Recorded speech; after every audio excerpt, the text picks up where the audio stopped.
கர்த்தருக்கு ஸ்தோத்திரம். தேவனுக்கு மகிமை உண்டாவதாக. கர்த்தர் நல்லவர், கிருபை நேற்றும் இன்றும் என்றென்றும் உள்ளது. இன்று நாம் பார்க்கிறதான வேத வசனம் பார்த்தீங்கன்னா 1 சாமுவேல் 17ஆம் அதிகாரம் 29வது வசனம். 1 சாமுவேல் 17ஆம் அதிகாரம் 29வது வசனம். அதற்கு தாவீது, நான் இப்பொழுது செய்தது என்ன? நான் வந்ததற்கு முகாந்தரம் இல்லையா என்று சொன்னான். அதற்கு தாவீது, நான் இப்பொழுது செய்தது என்ன? நான் வந்ததற்கு முகாந்தரம் இல்லையா என்று சொல்லி, இந்த வசனத்துல பாத்தீங்கன்னா முகாந்திரம் அப்படிங்கிற ஒரு வார்த்தை வருது பாருங்க. முகாந்திரம்னா காரணம் இல்ல வாய்ப்புன்னு கூட சொல்லலாம் பாருங்க. முகாந்திரம்ங்கிறது இங்க இந்த வாய்ப்புகளை குறித்து, இந்த முகாந்திரத்தை குறித்து ஒரு சில காரியங்களை குறித்து நான் பேச விரும்புகிறேன். பாருங்க, ஒரு சிலர் சொல்லுவாங்க, வாய்ப்புகள் கிடைக்கும் போது அதில் வருகின்றதான பிரச்சனைகளை பார்த்து பயந்து விட்டு விலகுகிறார்கள், இல்ல விலகிச் செல்கிறார்கள். ஒரு சிலர் என்ன பண்றாங்கன்னா, வாய்ப்பு கிடைக்கும் போது என்ன பண்றாங்கன்னா, அதுல பெரிய பிரச்சனைய பார்க்குறாங்க. அந்த பிரச்சனைய பார்த்துட்டு, அந்த வாய்ப்பை என்ன பண்றாங்க, வேண்டான்ட்டு விட்டு விலகுறாங்க. அது விட்டு விடுறாங்கன்னு பார்க்குறோம். வேறு ஒரு சிலர் என்ன பண்றாங்கன்னா, பிரச்சனை எப்படா கிடைக்கும்? அதுல எப்படி நமக்குன்னு வாய்ப்பு கிடைக்கும்னு சாதகமாக வாய்ப்புகளை தேடுகிறவர்களா இருக்காங்க. இவர்கள் என்ன பண்ணுவாங்கன்னா, இன்னும் அதிகமான பிரச்சனைய ஏற்படுத்துவர்களா இருப்பாங்கன்னு என்று சொல்லுது. ஆனால் வேறொரு சின்ன ஜனங்கள், அதாவது தேவனுடைய ஜனங்கள் என்ன பண்ணுவாங்கன்னா, பிரச்சனைகளின் மத்தியில் தேவன் தங்களுடன் இருக்கிறார் என்று எண்ணி, தங்களுக்கு கிடைக்கின்ற வாய்ப்புகளை பார்க்கிறார்கள், தொடர்ந்து செயல்படுகிறார்கள், வெற்றி அடைகிறார்கள் என்று பார்க்கிறோம். 3 காரியங்கள் பார்த்தோம் பாருங்க. ஃபர்ஸ்ட் என்ன பண்றாங்க, வாய்ப்பு கிடைக்கும்போது வாய்ப்பு கிடைக்கிற அந்த வாய்ப்புல கிடைக்கிற பெரிய பிரச்சனைய பார்த்து, அந்த வாய்ப்பு வேண்டான்ட்டு விட்டு விலகி ஓடுறாங்க. 2வதான நபர்கள் என்ன பண்றாங்கன்னா, அந்த பிரச்சனை எப்படா கிடைக்கும், எப்படா நடக்கும்னு பார்த்து அந்த பிரச்சனையில தங்களுக்கு சாதகமான வாய்ப்புகளை தேடுகிறாங்க. அதுல என்ன பண்றாங்கன்னா, அவங்க இன்னும் பிரச்சனைகளை அதிகமாக ஏற்படுத்துறதா இருக்காங்கன்னு பார்க்கிறோம். ஆனா 3வது ரகம் பாருங்க, தேவனுடைய ஜனங்கள் எப்படி நடந்துக்கணும்னு சொல்றாங்க. இந்த பிரச்சனை நடுவுல தேவன் என் கூட இருக்கிறாரு. என்னுடைய தேவன் என்னோடு கூட இருக்கிறார் என்று சொல்லி, தங்களுக்கு அதில் கிடைக்கிற வாய்ப்புகளை தேடுகிறாங்க. அதுல பார்க்குறாங்க. அந்த வாய்ப்பை செயல்படுத்துறாங்க. அதுல வெற்றி அடைகிறாங்க என்று பார்க்கிறோம். இங்க வேத வசனம் சொல்லுது பாருங்க, தாவீதுக்கு ஒரு முகாந்தரம் கொடுக்கப்பட்டுச்சு. ஒரு காரணம் இருந்துச்சு. அந்த காரணத்துல ஒரு வாய்ப்பு கிடைச்சுச்சு. அந்த பிரச்சனையில ஒரு பெரிய வாய்ப்பை தாவீது பார்த்தான். எப்படி பார்த்தான்னா, சாதாரண ஜனங்கள போல அல்ல. தேவனை உடைய ஜனங்களாக நான் இருக்கிறேன். தேவனை உடையவனாக இருக்கிறேன் என்கிற அந்த எண்ணம் அவருக்குள்ள இருந்துச்சுன்னு பார்க்கிறோம். இங்க வாய்ப்புகள் கிடைப்பதற்கான சில வழிகள் என்னென்னன்னு பார்க்க போறோம் பாருங்க. வாய்ப்புகள் கிடைப்பதற்கான சில வழிகள் அப்படின்னு பார்க்கும்போது, ஃபர்ஸ்ட் ஒரு வழி என்னன்னா, தாவீது தேவன் தெரிந்து கொண்டார், அபிஷேகம் பண்ணப்பட்டவனாக இருந்தார். ஃபர்ஸ்ட் வழி என்னன்னா, அவர் தேவனால தெரிந்து கொள்ளப்பட்டவனாக இருந்தார். 2வதாக பார்க்கிறோம், அவர் அபிஷேகம் பண்ணப்பட்டவராக இருந்தார் என்று பார்க்கிறோம். வாய்ப்புகள் கிடைப்பதற்கான வழிகள்ல ஃபர்ஸ்ட் காரணம் சொல்றேன் பாருங்க. தேவன் தேவனால் தெரிந்து கொள்ளப்பட்டவனாக இருக்கணும், அபிஷேகம் பண்ணப்பட்டவனாக இருக்கிறோம். 1 சாமுவேல் 16ஆம் அதிகாரம் 3ஆம் அதிகாரத்திலிருந்து 13ஆம் அதிகாரம் வரைக்கும் வாசிச்சீங்கன்னா, இங்க ஈசாயின் குடும்பத்திலிருந்து தேவன் என்ற ராஜாவை ஏற்படுத்துன்னு சொல்லியிருக்காரு. அதற்கு சாமுவேல் தீர்க்கதரிசியின் இடத்துல ஆண்டவர் பேசி, நீ போய் ஈசாயின் குடும்பத்தையும் அழைச்சு என்ன பண்ணு, அங்க பெரிய விருந்து உண்டு பண்றாங்க. அந்த விருந்து ஒருத்தருக்காக ஆயத்தப்படுத்தப்படுது இல்லைங்களா? அங்க வராரு, ஆண்டவர் உண்டாருங்க. சாமுவேல் கொண்டு சொன்னத நீங்க என்ன பண்ணு, ஒரு ராஜாவை ஏற்படுத்தி அபிஷேகம் பண்ணுன்னு அனுப்புறாரு. அப்போ ஈசாயின் குடும்பத்துல சகோதரர்கள் பாத்தீங்கன்னா, அவங்க யுத்த புருஷர்களா இருக்காங்க. ஒவ்வொருத்தரா பாக்குறாரு சாமுவேல். அவருடைய தோற்றத்தை, அவனுடைய முகத்தின் தோற்றத்தை, அவனுடைய சரீரத்தின் தோற்றத்தை எல்லாம் பார்த்து, இவன் தான் தேவனா தெரிந்து கொள்ளப்பட்டவனாக்கும் என்று நினைக்கிறாரு. ஆனா சொல்றார், தேவன் சொல்றார், நீ முகத்தை பார்க்கிற, நானோ இருதயத்தை பார்க்கிறேன் என்று சொல்றாரு. ஆகவே ஆண்டவர் இருதயத்தை பார்க்கிறாரு. அப்பொழுது சொல்றாரு, ஈசாயின் இடத்துல கேட்கிறாரு சாமுவேல், இவ்வளவுதானா உன்னுடைய பிள்ளைகள் கேட்கும்போது சொல்றாரு, ஈசாய் சொல்றாரு, இல்ல இன்னொருத்தர் இருக்கிறான், இளையவன் ஒருத்தன் இருக்கிறான். அவன் என்ன பண்றான், ஆடு மேய்ச்சிட்டு இருக்கிறான் வனாந்தரத்துல அப்படிங்கிறாங்க. அந்த ஒருவனுக்காக சாமுவேல் தீர்க்கதரிசி காத்திருக்குது, சகல தேசமும் காத்திருக்குது, விருந்து யாரும் சாப்பிடல. ஆனால் தேவனால் தெரிந்து கொள்ளப்பட்ட தாவீது ஆட்டு மந்தையிலிருந்து ஆண்டவர் என்ன பண்றாருங்க, கூப்பிட்டு வராரு. அதுதான் 1 சாமுவேல் 16ஆம் அதிகாரம் 16ஆம் வசனத்திலிருந்து 23ஆம் வசனம் வரைக்கும் வாசிச்சீங்கன்னா, அவன் என்ன பண்றாருங்க, அ சாமுவேலுக்கு முன்னாக கொண்டு வந்து நிறுத்துறாங்க. அப்ப ஆண்டவர் சொல்றாரு, "இவன் தான், நீ இவனை என்ன பண்ணு, அபிஷேகம் பண்ணு" என்று சொல்றாரு. பாருங்க, தேவனால் தெரிந்து கொள்ளப்பட்டவனாக இருந்தான். எல்லா சகல ஜனங்களுக்கு முன்பாக கண்டுகொள்ளப்படாதவனாக இருந்தாலும், தேவனால் கண்டுகொள்ளப்பட்டவனாக, தேவனால அபிஷேகம் பண்ணப்படுவதற்காக தாவீதை ஆண்டவர் கொண்டு வந்தார். ஃபர்ஸ்ட் வழி, வாய்ப்புக்கான ஃபர்ஸ்ட் வழி என்ன? ஃபர்ஸ்ட் தேவனால் தெரிந்து கொள்ளப்பட்டவனாக இருக்கணும். அபிஷேகம் பண்ணப்பட்டவனாக இருக்கணுங்கிறது. 2வது பார்த்தீங்கன்னா, தாவீது தேவனை ஆராதிக்கிறவனாக, சுரமண்டலங்களை வாசிக்கிறவனாக, எப்பொழுதும் தேவனை துதித்து ஆராதிக்கிறவனாக இருக்கணும். பாருங்க, எல்லா கூட்டங்கள் இருக்கும்போது, ஜனங்கள் கூட இருக்கும்போது ஆண்டவர் நல்லவர் என்பதை துதித்து ஆராதிப்பதை காட்டிலும், படப்பட்ட சூழ்நிலையும் கர்த்தர் நல்லவர் என்பதை துதித்து பாடுகிறவனாக, கர்த்தர் கொடுத்த அந்த தாளந்தை கர்த்தருக்கு பயன்படுத்துறவனாக இருந்தான் என்று பார்க்கிறோம். அதத்தான் 1 சாமுவேல் 16ஆம் அதிகாரம் 16லிருந்து 23 வசனங்கள் வாசிச்சீங்கன்னா, இங்க சவுலுக்கு தேவனால் விடப்பட்ட பொல்லாத ஆவி அவனுக்கு பிடிக்குது. அங்க அதை அவனை விட்டு நீக்குவதற்கு ஒருவராலும் கூடாம இருந்துச்சு. அப்போ ஆண்டவர் என்ன பண்ணாருன்னா, தாவீதை தெரிந்து கொள்ளப்பட்ட தாவீதை, அபிஷேகம் பண்ணப்பட்ட தாவீதை ஆண்டவர் என்ன பண்றாரு, மீண்டுமாக அவனுக்கு முன்பாக கொண்டு வந்து நிறுத்துறாரு. அப்போ இவன் என்ன பண்றான், தனித்து விடப்பட்டவனாக வனாந்திரத்திலே எப்பொழுதும் தேவனை ஆராதித்துக் கொண்டிருந்த தாவீது, தேவனுக்கென்று தனக்கு கொடுக்கப்பட்ட தாளந்தை, தனக்கு கொடுக்கப்பட்ட இந்த இசைக்கருவியை வாசித்து தேவனை மகிமைப்படுத்திக் கொண்டிருந்த தாவீதை ஆண்டவர் என்ன பண்றாருங்க, அரண்மனைக்கு மீண்டுமாக கொண்டு வந்து சவுலுக்கு முன்பாக சுரமண்டலத்தை வாசிக்கும் போது அவனை விட்டு பொல்லாத ஆவி வெளியேறுகிறதுன்னு பார்க்கிறோம். தேவன் அந்த இடத்துல என்னன்னா, தேவனுடைய நாமத்தை அங்க இடத்துல மகிமைப்படுத்தினான்னு பார்க்கிறோம். தேவன் கொடுக்கப்பட்ட தேவனுக்குரிய காரியத்தை தேவனுடைய நாமத்துக்கென்று தனித்து விடப்பட்டவனாக இருந்த போதிலும் அவன் தேவனை மகிமைப்படுத்தினான். அதே காரியத்தை கூட்டமாக இருக்கும் போதும் என்ன பண்ணாங்க, தாவீது செய்தவனாக இருந்தான். 2வது காரணம் பார்த்தா என்ன, தேவனை ஆராதிக்கிறவர்களாக இருக்கணும். தேவன் கொடுத்திருக்கிற நமக்கு கொடுத்திருக்கிற காரியங்களை நாம் தேவனுக்கென்று பயன்படுத்துவர்களாக இருக்கணும் என்று பார்க்கிறோம். 3வதாக பார்த்தீங்கன்னா, உண்மையுள்ளவனாக இருக்கணும். உண்மையுள்ளவனாக இருக்கணுங்கிற காரியத்தை பார்த்தீங்கன்னா, 1 சாமுவேல் 17ஆம் அதிகாரம் 15வது வசனத்துல சொல்லப்பட்டிருக்குது. ஈசாயி தாவீதுக்கு கொஞ்சம் ஆடுகளை கொடுத்து மேய்க்கும்படியாக சொல்லியிருந்தா, அந்த கொஞ்சம் ஆடுகளிலே அவன் உண்மையாக மேய்த்து வந்தான் என்று பார்க்கிறோம். தங்களுக்கு கொடுக்கிற காரியத்துல உண்மையுள்ளவர்களாக இருக்கணுங்கிறது தான் தேவன் எதிர்பார்க்கிறார். பாருங்க, கொஞ்சத்திலே உண்மையுள்ளவனை தேவன் அநேகத்தின் மேல அதிகாரியாக ஏற்படுத்துவராக இருக்கிறார் என்று பார்க்கிறோம். தாவீது தனக்கு கொடுத்திருக்கிற கொஞ்சம் ஆடுகளை மேய்ப்பதற்கு உண்மையுள்ளவனாக இருந்தான் என்று பார்க்கிறோம். ஆண்டவருடைய பிள்ளைகளாக நம்மளும் நமக்கு கொடுத்திருக்கிற பொறுப்புகள்ல, நம்ம இப்ப செய்து கொண்டிருக்கிற வேலைகள்ல உண்மையுள்ளவர்களாக இருக்கணும். தேவன் உண்மையை விரும்புகிறார். உண்மையுள்ளவன் பரிபூர்ணமான ஆசீர்வாதத்தை பெறுவான் என்று வேதம் சொல்லுகிறது. ஆகவே உண்மையை ஆண்டவர் என்ன பண்றாருங்க, நம்ம கொடுக்கப்பட்டிருக்க காரியத்துல உண்மையுள்ளவர்களாக இருக்கணுங்கிறத ஆண்டவர் விரும்புகிற 3வது வழியாக இருக்குதுன்னு பார்க்கிறோம். 4வதான வழிகள் பார்த்தீங்கன்னா, கீழ்ப்படிந்து நடக்கிறவர்களாக இருக்க வேண்டும். ம். அப்பா, அம்மா பேச்சுக்கு கீழ்ப்படிந்து நடக்கிறவர்களா இருக்கணும்.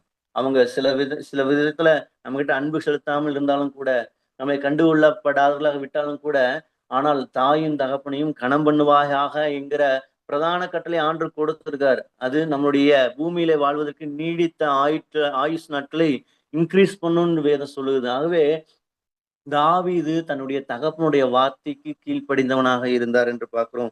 1 சாமுவேல் 17ஆம் அதிகாரம் 17வது வசனத்திலிருந்து 22வது வசனம் வரைக்கும் வாசிச்சீங்கன்னா, அவன் சொல்றாரு, தாவீதினிடத்துல ஈசாய் சொல்றாரு, அந்த கொஞ்சம் ஆடுகளை என்ன பண்ண, மேய்ப்பனர் வசத்துல விட்டுட்டு, நான் கொடுக்கிற அந்த பால் கட்டியை கொண்டு போய் காவல்காரர்கிட்ட கொடுத்துட்டு, உன்னுடைய சகோதரனை இன்னும் விசாரிச்சுட்டு வா அப்படின்னு ஒரு அடையாளத்தை கொண்டு வா அப்படின்னு கேட்கிறாரு.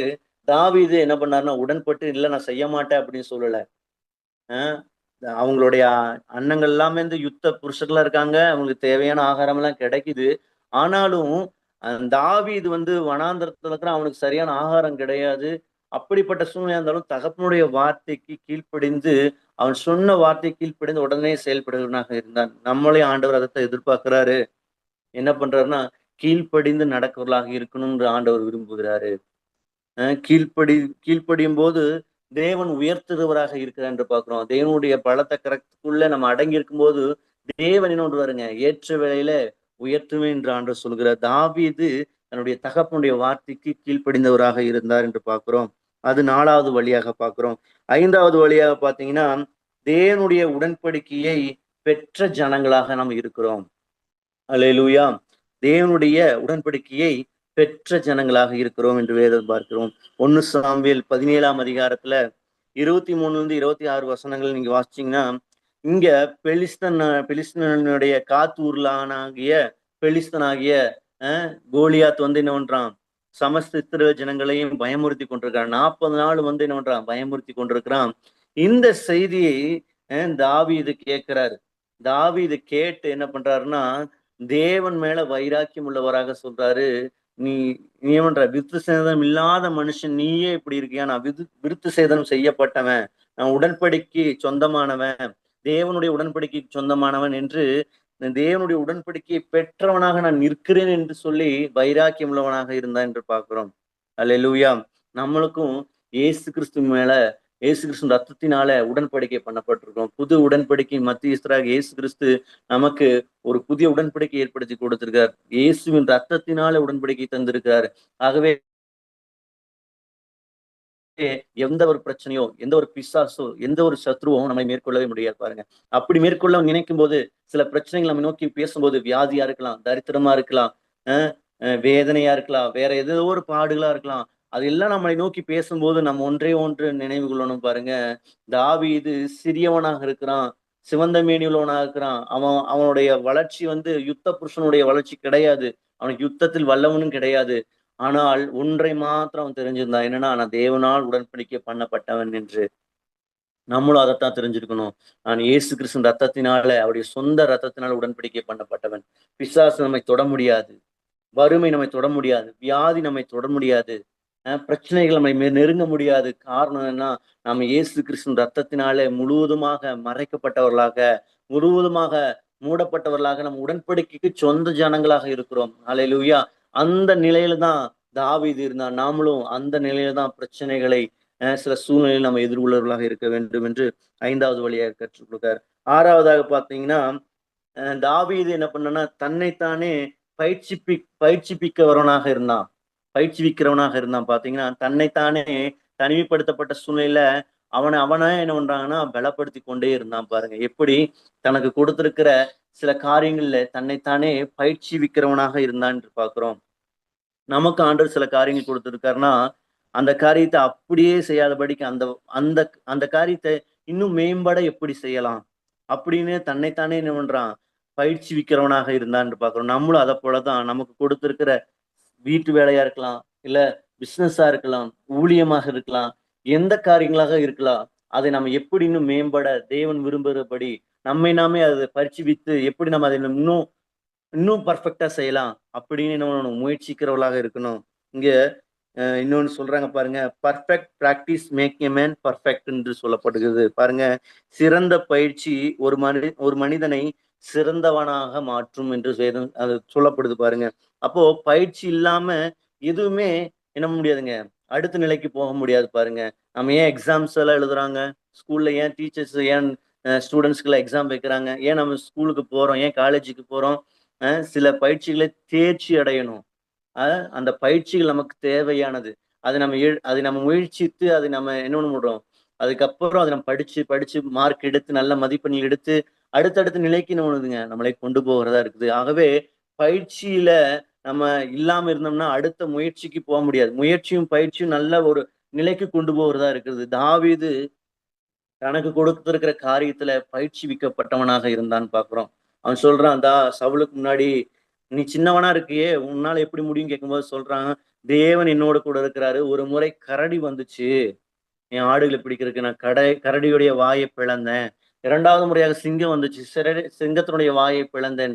ஒரு சிறியவனால அந்த பெரிய செயலை செய்ய முடியுமான்னு பார்த்தா, நம்ம யோசிச்சு பார்த்தோம்னா கண்டிப்பா முடியாது. ஆனா தேவன் தன்னோடு கூட இருக்கிறான்னு சொல்லி அவனை என்ன பண்றான், பயிற்சிவிக்கிறவனாக இருந்தான். நம்மளும், நான் தேவனுடைய ஜனங்களாக இருக்கிற நம்மளும் சில காரியங்கள் நம்ம பயிற்சி அளித்துக் கொள்ளவே வேண்டும் பாருங்க. நம்ம நிறைய வேதம் வாசிக்கணும், வசனங்களை தியானிக்கணும், மனப்பாடம் செய்யணும், நன்றாக செபிக்கணும், நன்றாக ஆராதிக்கணும். நமக்கு கொடுத்திருக்கிற பொறுப்புகளில, வேலைகளில இன்னும் நம்ம மேம்பட அதில எப்படி வளரணும்னு பயிற்சி எடுக்கிறவர்களாக இருக்கணும். அதுக்கான முயற்சி எடுக்கிறவர்களாக இருக்கணும் என்று சொல்லப்படுகிறது. இது 6வது வழியாக இருக்குது என்று பார்க்கிறோம். 7வதாக பார்த்தீங்கன்னா, தேவனுடைய நாமத்தின் மேல முழு நம்பிக்கையோடு அவருடைய நாமத்தை மகிமைப்படுத்துற ஜனங்களாக, அந்த வார்த்தைக்கு முக்கியத்துவம் கொடுக்கிற ஜனங்களாக எப்பொழுதும் நிற்கணும் என்று வேதம் சொல்லுகிறது பாருங்க. 1 சாமுவேல் 17ஆம் அதிகாரம் 45லிருந்து 54 வசனங்கள் வாசிச்சீங்கன்னா, தாவீது ஒன்றை சொல்லுகிறான். என்ன சொல்றான்னா, ஈட்டியோடும் பட்டயத்தோடும் நீ வருகிற, நீ நிந்திக்கிற சேனைகளுடைய தேவனுடைய நாமத்தினாலே உன்னை என்ன பண்ருவேன், கொன்று போடுவேன் என்று வருகிறான். தேவனுடைய நாமத்துக்கு முக்கியத்துவம் கொடுக்கிறவராக இருந்தார். நம்மளோ எந்த சூழ்நிலையா இருந்தாலும் சரிங்க, எப்பேற்பட்ட பிரச்சனையா இருந்தாலும் சரி, நம்ம தேவனுடைய நாமத்தை மகிமைப்படுத்துவர்களாக, தேவனுடைய நாமத்துக்கு அவருடைய வார்த்தைக்கு முக்கியத்துவம் கொடுக்கிறவர்களாக இருக்கும்போது பாருங்க, தாவீது என்ன பண்ணா, சில 5 கூழாங்கல்கள் எடுத்துட்டு போறான் ஆண்டவர். அந்த கூழாங்கல்ல இருந்து அவனை கோலியாத்தை வீழ்த்தி, தேவனுடைய வல்லமை அவனை என்ன குப்புறம் தள்ளிச்சு பாருங்க. தள்ளி அவனுடைய பட்டயத்தை எடுத்து அவன் என்ன பண்ணான், தலைய வெட்டினான்னு பார்க்கிறோம். பெரிய ஜெயத்தையும் வெற்றியையும் கொடுத்தான்னு பார்க்கிறோம். ஆகவே இந்த 7 வழிமுறைகள் பார்த்தீங்கன்னா, ஃபர்ஸ்ட் என்ன சொல்றாரு, தேவனால தெரிந்து கொள்ளப்பட்டவனாக, அபிஷேகம் பண்ணப்பட்டவனாக இருக்கிறான்ங்கிற வழி அவனுக்கு தெரிஞ்சிச்சு. 2வது தேவனை ஆராதிக்கிறவனாக, தேவன் கொடுத்திருக்கிற தாளந்துகளை தேவனுக்கு உபயோகப்படுத்துறவனாக இருக்கான் என்று பார்க்கிறோம். 3வதாக பார்த்தோம், அவன் உண்மையுள்ளவர்களாக இருந்தான் என்று பார்க்கிறோம். 4வதாக பார்க்கிறோம், அவன் கீழ்ப்படிந்து நடக்கிறவனாக இருந்தான் என்று பார்க்கிறோம். 5வது வழி பார்த்தீங்கன்னா, தேவனுடைய உடன்படிக்கை பெற்றவனாக இருக்கிறேன் என்ற நிலை உள்ளவனாக, எண்ணமுள்ளவனாக இருந்தான் பார்க்கிறோம். 6வதாக பார்த்தோம், அவன் தன்னைத்தானே பயிற்சிவிக்கிறவனாக இருந்தான் என்று பார்க்கிறோம். அதுல தன்னைத்தான் வளர்த்து கொள்ளுறவனாக இருக்கிறான் என்று பார்த்தோம். 7வதாக பார்க்கும்போது, தேவனுடைய நாமத்தின் மேல, அவருடைய வசனத்தின் மேல முழு நம்பிக்கையோடு விசுவாசம் உள்ளவனாக இருந்தான் என்று பார்க்கிறோம். ஆகவே இந்த 7 வழிமுறைகளும் தாவீதினிடத்தில் இருந்ததுனாலதான் பாருங்க, அவன் சொல்றான், எனக்கு முகாந்தரம் உண்டு அப்படின்னு. ஆண்டவர் இந்த நாள்ல உங்களோட பேசுறாரு. நீங்க உங்களுக்கான முகாந்தரம் இருக்குது, உங்களுக்கான காரணங்கள் இருக்குது, உங்களுக்கான வாய்ப்புகள் இருக்கிறது. அல்லேலூயா. நீங்க சோர்ந்து போகிறாதீங்க. உங்களுக்கான வாய்ப்புகள் ஆண்டவர் எப்பொழுதும் ஏற்படுத்தி கொண்டே இருக்கிறார். சில பிரச்சனைகள் வரும்போது உங்களுக்கான வாய்ப்புகள் இருக்கிறது. நீங்க பிரச்சனையை ஏற்படுத்துற ஜனங்கள் அல்ல, பிரச்சனையை சால்வ் பண்ற ஜனங்களா இருக்கீங்க. எப்படின்னா, அந்த பிரச்சனையில கர்த்தரை நீங்க பார்க்கிறவங்களா இருக்கீங்க. கர்த்தர் எங்களோடு கூட இருக்கிறாங்கிற அந்த காரியத்தை எப்பொழுதும் உங்கள் இருதயத்தில் நினைக்கிறவரா இருக்கீங்க. ஆகவே தாவீது அதைத்தான் நினைச்சாரு. தாவீது ஆடு மேய்த்து கொண்டு வனாந்தரத்தில் இருந்தவனை ஆண்டவர் ராஜாவாக அரண்மனைக்கு ஏற்றி அழகு பார்த்தார். உங்களுக்கான வாய்ப்புகள் இருக்கிறது. உங்களுக்கான வாய்ப்புகள்ல நீங்க சரியா பயன்படுத்தாம விட்டுட்டீங்கன்னா, நீங்க தான் என்ன பண்ணீங்க, அதை இழந்து போறலா இருக்கீங்க. இந்த வாய்ப்பை தேவன் நமக்கு கொடுத்திருக்கார் என்று சொல்லி சில பிரச்சனைகளை நீங்க சகித்து கொண்டிருக்கும் போது, சில பிரச்சனை வழியா போகும்போது தேவன் என்னோடு கூட இருக்கான்னு இந்த 7 வழிமுறைகள் சொன்னேன். இந்த 7 வழிமுறைகளையும் சில உதாரணத்துக்காக தான் சொல்லியிருக்கேன் பாருங்க. நீங்க அதை எல்லாம் கடைபிடித்து நீங்க நடக்கும்போது பாருங்க, அதில் நீங்க உங்களை நீங்க வளர்த்திக் கொள்ளும்போது பாருங்க, நிச்சயமான வெற்றியை, நிச்சயமான இலக்கை நீங்க பெற்றுக்கொள்ள முடியும். அல்லேலூயா, அல்லேலூயா. இந்த நாள்ல உங்களை உற்சாகப்படுத்த முடியாது சொல்கிறேன். கர்த்தர் உங்களுக்கான ஒரு முகாந்தரத்தை வச்சிருக்காரு. கர்த்தர் உங்களுக்கான ஒரு வாய்ப்பை வைத்திருக்காரு. நீங்க அந்த இடத்துல பிறந்ததுக்கு ஒரு காரணம் இருக்குது. நீங்க அந்த இடத்துல வேலை செய்யறதுக்கு ஒரு காரணம் இருக்குது. நீங்க அந்த இடத்துல ஊழியம் செய்யறதுக்கு ஒரு காரணம் இருக்குது. அல்லேலூயா. நீங்க சும்மா இல்லைங்க. தேவனால் தெரிந்து கொள்ளப்பட்டவங்க, அபிஷேகம் பண்ணப்பட்டவங்க. தேவனை ஆராதிக்கிற ஜனங்களா இருக்கீங்க. தேவனாக்கென்று உண்மையுள்ளவனாக இருக்கிறீங்க. தேவனுக்கு பயந்து கீழ்ப்படிந்து நடக்கிற ஜனங்களா இருக்கீங்க. தேவனுடைய உடன்படிக்கையின் பிள்ளைகளா இருக்கிறீங்க. தேவனுடைய பயிற்சியை நீங்க பெற்றுக்கொண்ட ஜனங்களா இருக்கிறீங்க. தேவனுடைய நாமத்தின் மேல, அவர் வசனத்தின் மேல நம்பிக்கையுள்ளவர்களா இருக்கீங்க. நீங்க ஒருபோதும் தோற்று போக மாட்டீங்க. அல்லேலூயா, அல்லேலூயா. கர்த்தர் இந்த வார்த்தையின்படி உங்களை ஆசீர்வதிப்பாராக. ஆமென்.